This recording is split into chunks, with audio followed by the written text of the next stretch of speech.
Selamat bertemu kembali sahabat CMPS, channel Matematika Pak Surbakti. Teman-teman pejuang CPNS 2020 yang lagi mempersiapkan diri di dalam mengikuti tes seleksi kompetensi bidang SKB CPNS 2020, Pak Surbakti ucapkan selamat datang dan selamat belajar kembali. Khususnya pada kesempatan kali ini Pak Surbakti menyapa calon-calon guru sekolah dasar, teman-teman yang mengikuti tes CPNS untuk seleksi formasi guru kelas atau guru SD. Kali ini Pak Surbakti akan kembali mengupdate prediksi bocoran soal SKB CPNS 2020. Mudah-mudahan apa yang kami bagikan dapat membantu teman-teman untuk mempersiapkan diri lebih baik lagi di dalam menghadapi tes seleksi kompetensi bidang. Jika teman-teman yang maju pada tahap SKB ini sanggup menjadi yang terbaik di antara puluhan, mungkin ratusan, mungkin ribuan peserta yang menjadi pesaing, kami yakin dan percaya sahabat CMPS yang belajar di channel ini akan sanggup menjadi yang terbaik di dalam tes seleksi kompetensi bidang. Doa kami teman-teman sahabat channel Matematika Pak Surbakti yang ikut mendukung channel ini, kami doakan agar tahun ini mendapatkan NIP baru. Salam sukses dari kami. Oke, untuk menyikat waktu kita langsung aja ke dalam pembahasan soal yang pertama. Jika pembilang suatu pecahan ditambah 3, maka nilainya adalah sepertiga, dan jika penyebutnya dikurangi 3, maka nilainya adalah 1/6. Maka pecahan tersebut adalah iya. Jadi untuk menjawab soal ini, langkah pertama yang harus kita lakukan, kita misalkan ya. Kita misalkan ya, misal pecahan tersebut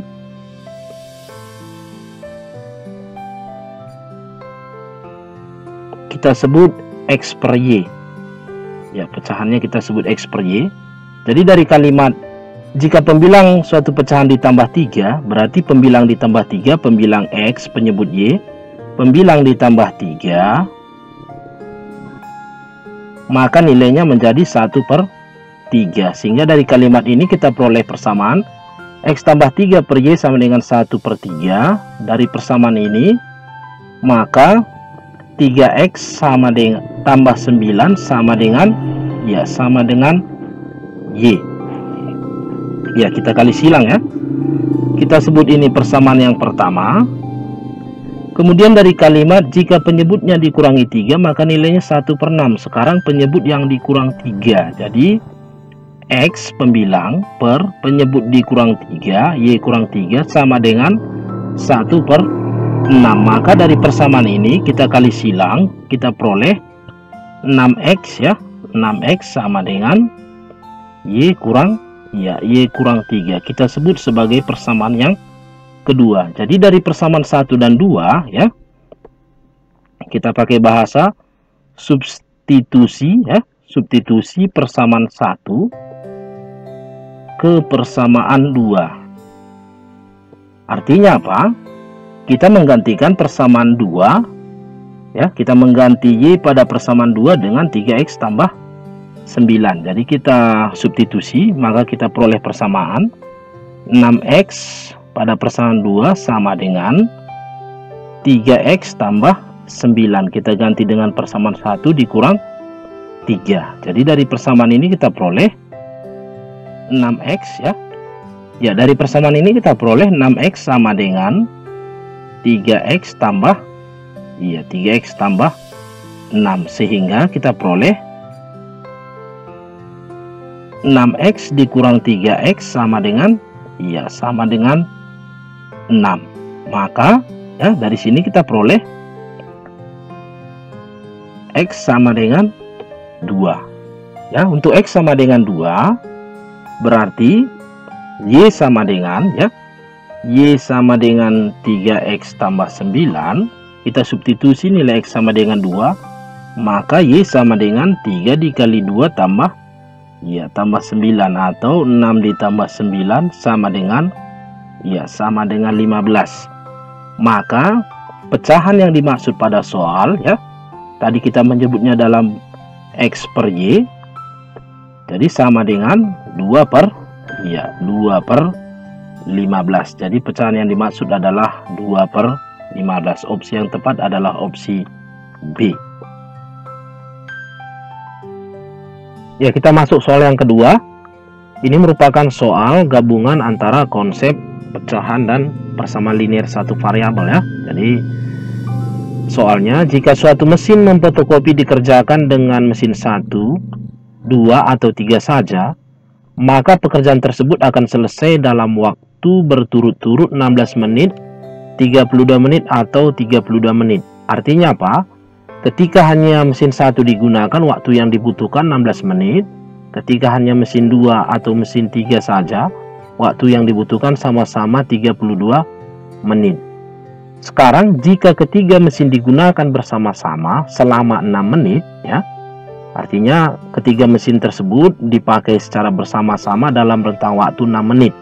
Maka pekerjaan memfotokopi tersebut selesai berapa bagian? Jadi dari kalimat ini dapat kita simpulkan bahwa ya, ketika hanya mesin 1 mengerjakan bagian memfotokopi tersebut, maka dapat kita tuliskan persamaan 1/16 untuk mesin 1 ditambah dengan 1/32 untuk mesin 2 ditambah dengan 1/32 untuk mesin 3. Sekarang ketiga mesin tersebut digabung ya, maka X ini merupakan bagian dari pekerjaan memfotokopi tersebut. Kita misalkan dalam variabel X dalam rentang waktu 6 menit ya. Jadi kita peroleh persamaan 1/16 ditambah 1/32 ditambah 1/32 sama dengan X/6. Maka dengan konsep penyederhanaan pecahan, penjumlahan pecahan, kita samakan penyebutnya. Maka dapat kita tuliskan persamaan ruas kiri sama dengan 2 ditambah 1 ditambah 1 per 32. Masing-masing kita rubah ke dalam bentuk penyebut 32 sama dengan X/6. Kita jumlahkan pembilang 4/32 sama dengan X/6. Dari persamaan terakhir ini kita kali silang, maka kita peroleh 32X sama dengan 6 dikali 4 24. Maka X sama dengan 24/32. X sama dengan X sama dengan 24/32. Sama-sama kita bagi 8 sehingga X sama dengan 3/4 ya. Karena jawaban di dalam pecahan desimal, maka 3/4 kita rubah menjadi pecahan desimal. Jadi 3/4 dalam pecahan desimal sama dengan 0,75 bagian. Jadi ketika mesin tersebut bekerja secara bersamaan selama 6 menit, maka pekerjaan memfotokopi tersebut akan selesai 0,75 bagian. Jadi opsi yang tepat adalah opsi E. Jelas ya sahabat CMPS? Baik, kita akan lanjutkan untuk pembahasan soal yang ketiga. Ya, kita lanjut soal yang ketiga. Soal yang ketiga ini merupakan soal HOTS atau soal-soal penerapan dari konsep kelipatan persekutuan terkecil atau KPK ya. Mesin otomotif diuji kebutuhan mesinnya. Jenis minibus diukur setiap menempuh jarak 24 km, sedan setiap 36 km, dan jenis sepeda motor setiap 40 km. Ketiga kendaraan dilakukan pengujian bersama-sama pertama kali pada jarak. Jadi perlu Pak Surbakti informasikan untuk konsep penerapan KPK ya. Penerapan konsep KPK di dalam soal-soal cerita. Ciri soal itu selalu dalam kalimat bersama-sama atau di dalam kalimat setiap ya. Di dalam kalimat setiap. Jadi untuk FVB itu biasanya menggunakan kalimat paling banyak. Baik, tentunya karena ini merupakan konsep dari KPK, kita menentukan terlebih dahulu KPK dari bilangan 24, 36 dan 40. Jadi menentukan KPK-nya, kita ingat kembali ya, kita menggunakan banyak cara ya. Tapi pada kesempatan kali ini Pak Surbakti menggunakan diagram pohon. Jadi kita cari faktorisasi primanya. Jadi dibagi 2, 24 bagi 2, 12 kita bagi 2 lagi, kita peroleh 6, 6 dibagi 2 ya, 3 ya, 3 dibagi 3 iya 1. Kemudian untuk bilangan 36 ya, bilangan 36 kita bagi 2, 18 bagi 2 iya 9. Tentunya bagi 2 tidak bisa, kita bagi 3 ya, hasilnya 3, kita bagi 3 lagi, hasilnya 1. Kemudian untuk diagram pohon bilangan 40 ya, bilangan 40 kita bagi 2, 20, 20 dibagi 2 10, 10 dibagi 2 5, tentunya 5 dibagi 5 iya sama dengan 1. Jadi kita ingat kembali bahwa KPK itu kita peroleh dari semua faktor ya, dari semua bilangan faktorisasi prima dari KPK yang dimaksud ya. Jadi kalau ada faktor prima yang sama, maka untuk KPK kita ambil pangkat terbesar, untuk FVB kita ambil pangkat yang terkecil. Jadi dapat kita simpulkan, jadi KPK dari 24, 36 dan 40 ini sama dengan ya, kita perhatikan faktorisasi prima untuk bilangan 2, untuk 24 2 pangkat 3, 2 pangkat 2, 2 pangkat 3. Kita ambil pangkat terbesar, jadi 2 pangkat 3 dikali dengan, untuk pangkat 3 ya pangkat 2 ya, 3 pangkat 2 dikali dengan faktor prima 5. Jadi 2 pangkat 3 sama dengan 8 kali 9 dikali 5. 8 kali 9 72 dikali 5 sama dengan iya 360. Jadi ketiga kendaraan ya, ketiga kendaraan tersebut dilakukan pengujian bersama-sama pertama kali pada jarak 360 km. Jadi opsi yang tepat adalah opsi D. Mudah-mudahan dapat dipahami. Baik, kita akan lanjut untuk soal yang keempat.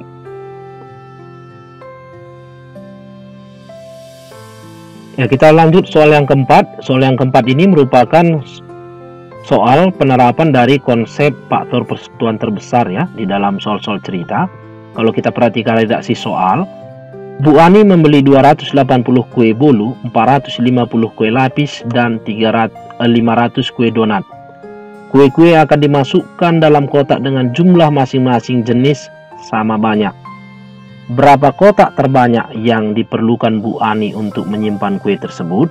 Iya, jadi dari kalimat ini, kembali lagi Pak Surbakti ingatkan, ciri khas ya yang menjadi keyword dari soal-soal penerapan EPB biasanya menggunakan kalimat paling banyak atau terbanyak ya.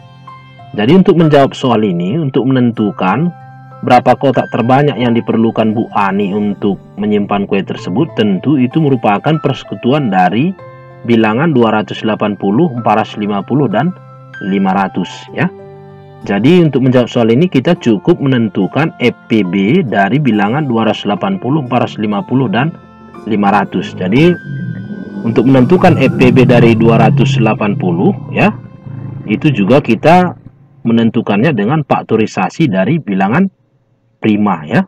Jadi untuk bentuk ini Pak Surbakti menggunakan model tabel ya, karena ada banyak cara untuk menentukan faktorisasi bilangan ya. Jadi 280 kita bagi 2, bilangan prima 2, hasilnya 140. 140 kita bagi 2 sama dengan 70.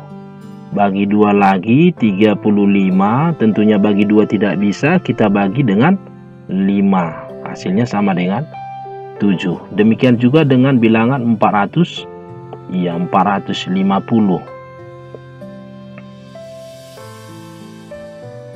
Ya, untuk bilangan 450 kita bagi 2, tentunya hasilnya 225. Iya, bagi 2 tidak bisa, kita bagi 3.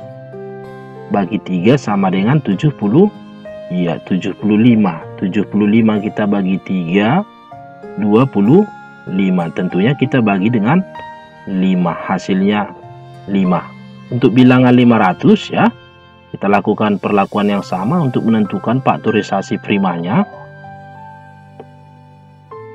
Iya, ya, untuk bilangan 500 kita bagi 2, hasilnya 250.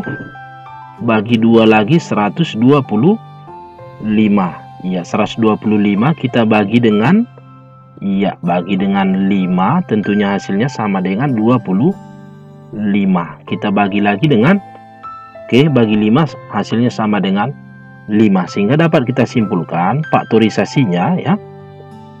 Faktorisasi dari bilangan 280 itu sama dengan, ya, kita perhatikan faktor prima bilangan 2 itu muncul 3 kali, berarti 2 pangkat 3 dikali 5 dikali, ya, dikali 7 ya.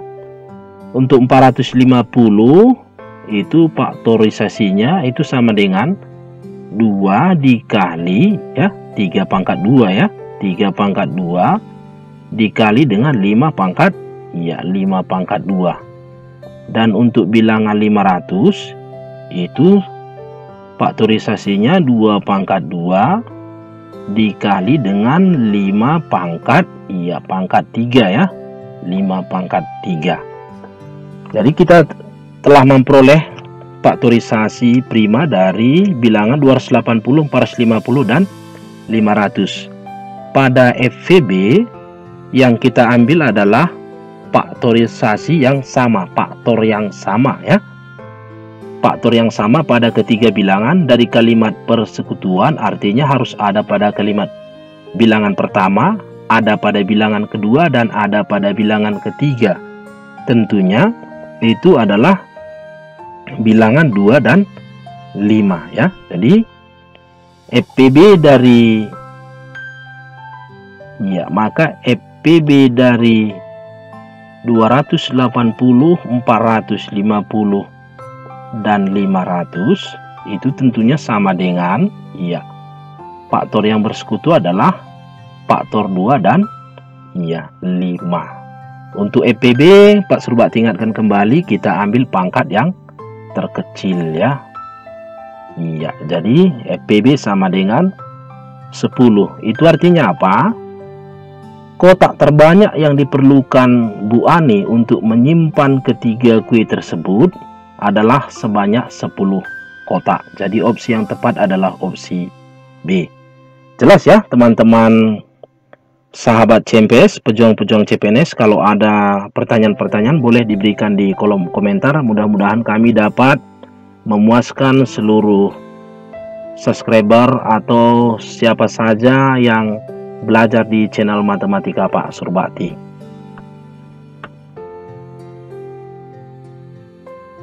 Ya, soal nomor 5. Seorang pedagang membeli 2 karung beras, masing-masing beratnya 1 kuintal dengan tara 2,5%. Harga pembelian setiap karung beras Rp200.000.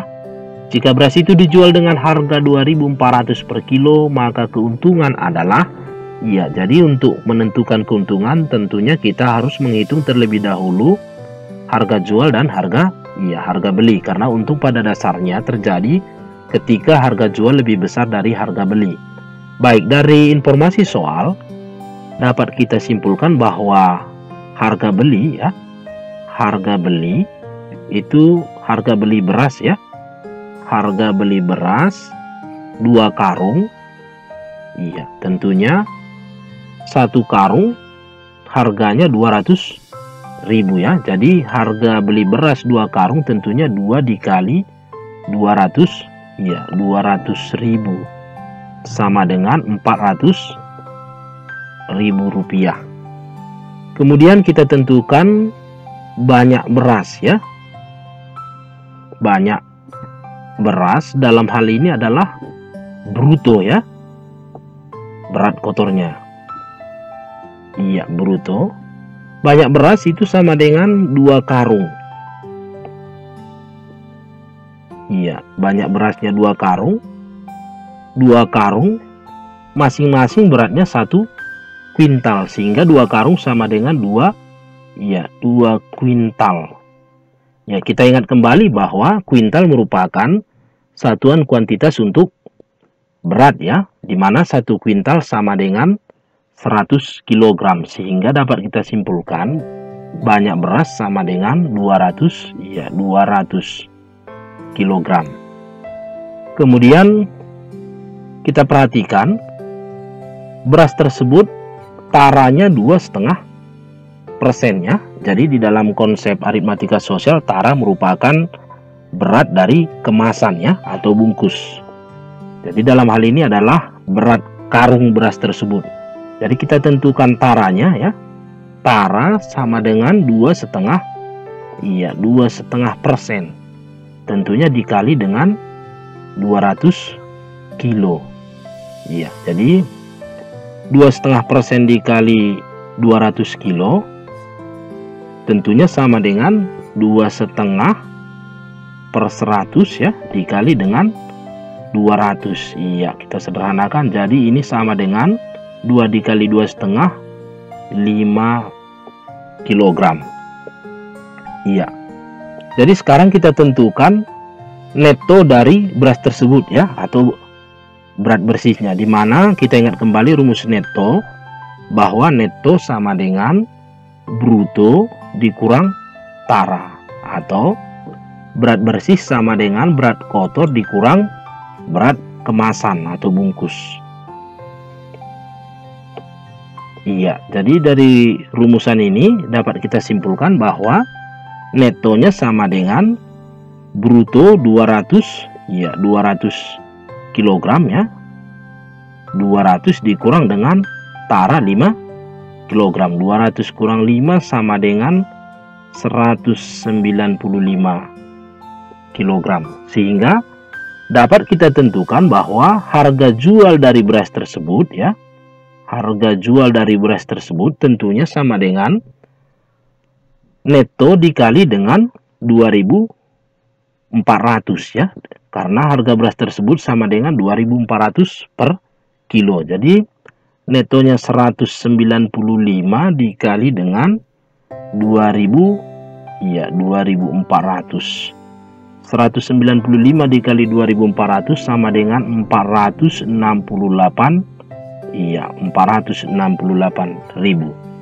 Sehingga untung ya, kalau kita perhatikan bahwa harga jual 468.000 ya, harga belinya 400.000, sehingga memenuhi konsep untung bahwa harga jual lebih besar dari harga beli. Maka untung sama dengan harga jual ya dikurang harga beli, di mana harga jual sama dengan 468.000 dikurang harga beli 400.000, sehingga pedagang tersebut untung 68.000 rupiah. Jelas ya teman-teman? Oke, jadi opsi yang benar adalah opsi B.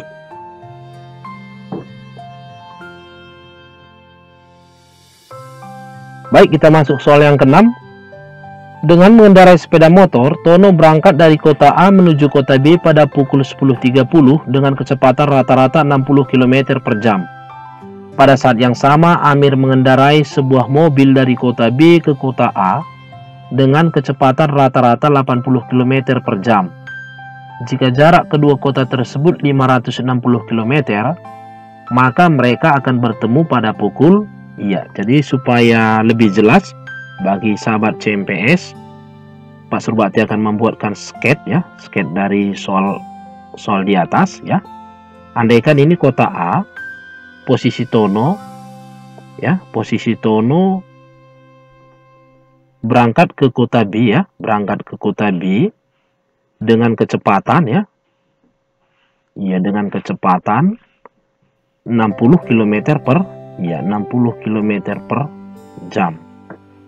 Kemudian si Amir Amir berangkat dari kota B ke kota A ya. Amir berangkat dari kota B ke kota A dengan kecepatan 80 km per jam. Jarak antara kota A dan kota B ya, jarak antara kota A dan kota B ini sejauh 560 km.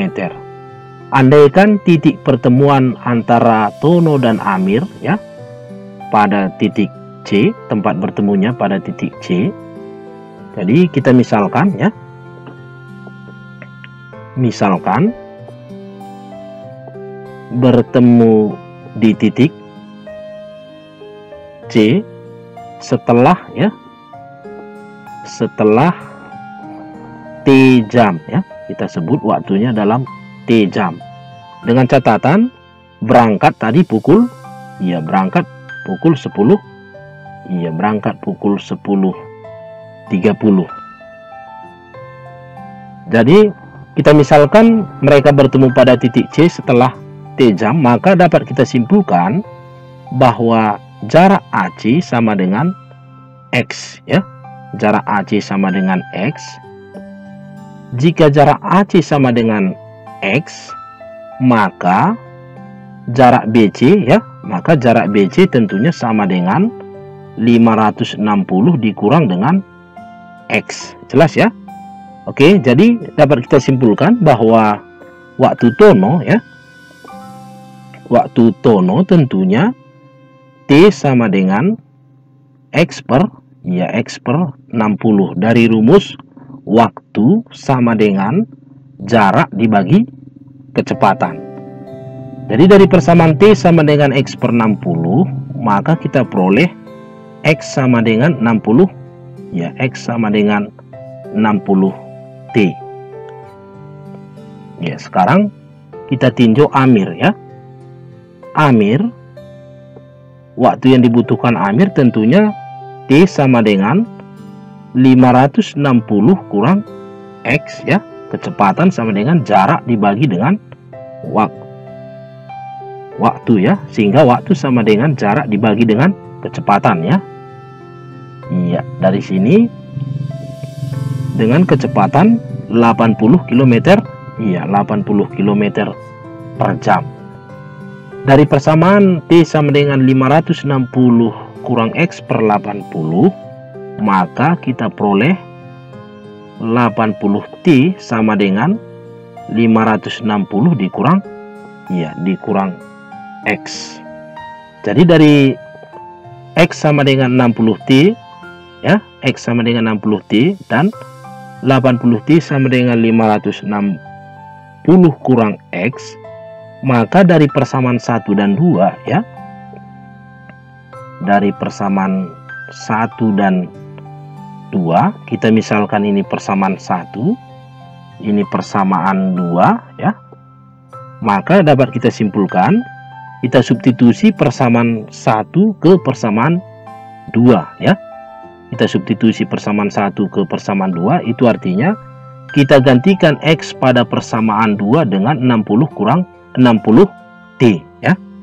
Baik, kita lakukan, maka 80T sama dengan 560 dikurang 60, iya 60T. Karena X sama dengan 60T, maka 140T ya, pindah ruas, sama dengan 500, iya 560.